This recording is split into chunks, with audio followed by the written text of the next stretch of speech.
When I first saw this horse, I could hardly believe he was still standing. His body was painfully thin, but that was not what caught my attention first. It was his feet.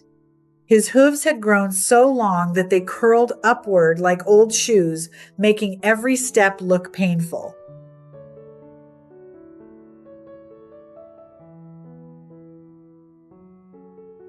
One of the rescuers stopped and quietly said, "Oh my God."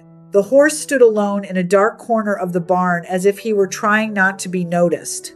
He didn't run when we entered, and he didn't panic. He simply looked at us, tired and quiet. The barn itself looked forgotten. There was dust everywhere, old wood, and heavy air. Nothing about the place suggested that this horse had received much care or affection for a very long time. Looking at him, I knew this kind of neglect could not have happened overnight. His body seemed to have learned how to live around constant pain. He shifted his weight slowly and carefully, as though every movement required thought. That was one of the hardest things for me to see, because animals who have suffered for so long sometimes stop fighting and simply stand there as if they have already accepted that nobody is coming.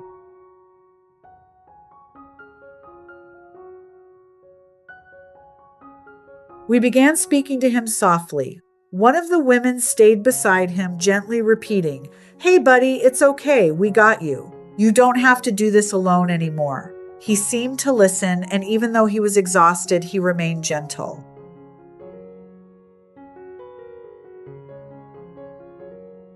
We carefully brought him outside because we needed better light to examine and work on his hooves.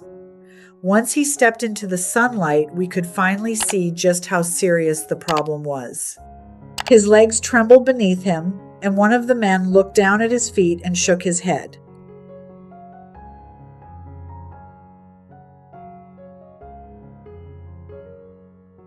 I remember thinking, I honestly don't know how he's still standing. His hooves had clearly been neglected for a long time, and fixing them would have to be done slowly. Removing too much at once could cause even more pain, so we knew patience was essential.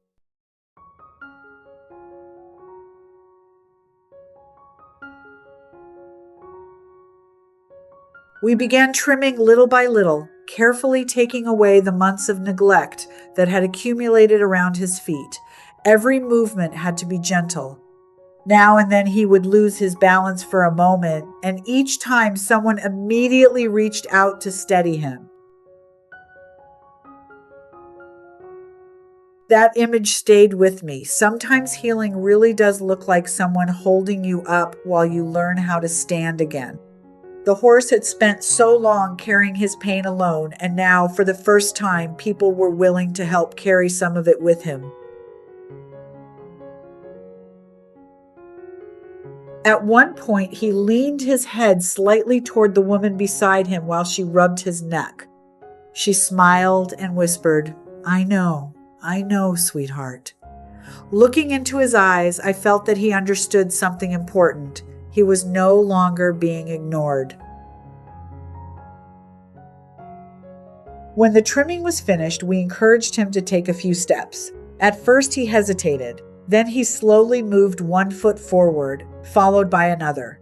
It was not a dramatic transformation, and he was certainly not ready to run through a field.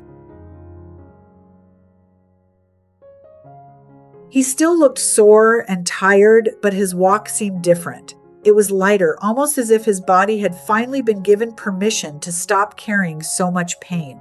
One of the rescuers became emotional and said, "Look at that. He can finally put his feet down properly." Nobody shouted or celebrated loudly. We simply stood there and smiled, feeling a quiet sense of relief. After everything he had endured, those few careful steps were enough to show us that a second chance was possible.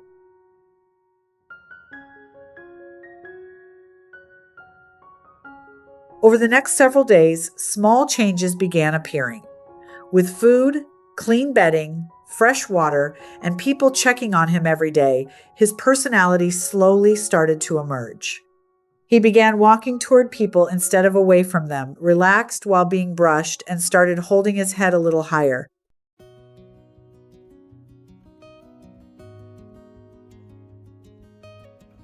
Rescue taught me that healing rarely happens in one enormous moment.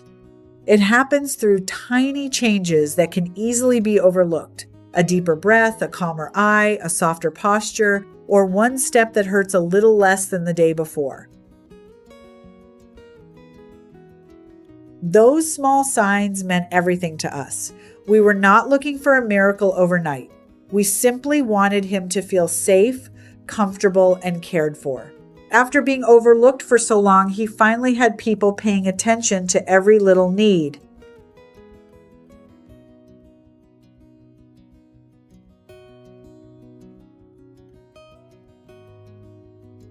Before we left him that evening, one of the rescuers stood beside him and spoke softly. "You're safe now, okay? Nobody's giving up on you anymore." He looked back at her, and for a moment, it felt as though he understood every word. He is unlike any other horse of his trust for humans, his will to live. That moment reminded me why rescue matters. Animals that have been forgotten can still have so much love and trust left inside them. Sometimes they don't need someone to change their entire world in one day. They simply need someone to notice their suffering and stay.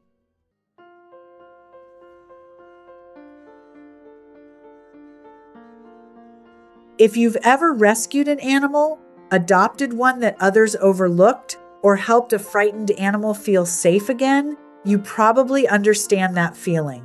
The animals we think need saving can sometimes change us just as deeply. If you're considering adopting or rescuing an animal, please learn about his or her needs before making that commitment. Speak with experienced caregivers or professionals, understand the time, cost, space, and patience involved, and remember that rescue is a lifelong responsibility.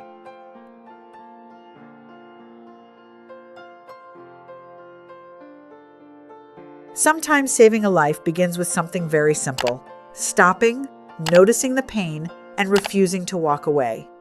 If this story touched your heart, share it with someone who believes every animal deserves a second chance, and tell us about the animal who changed your life.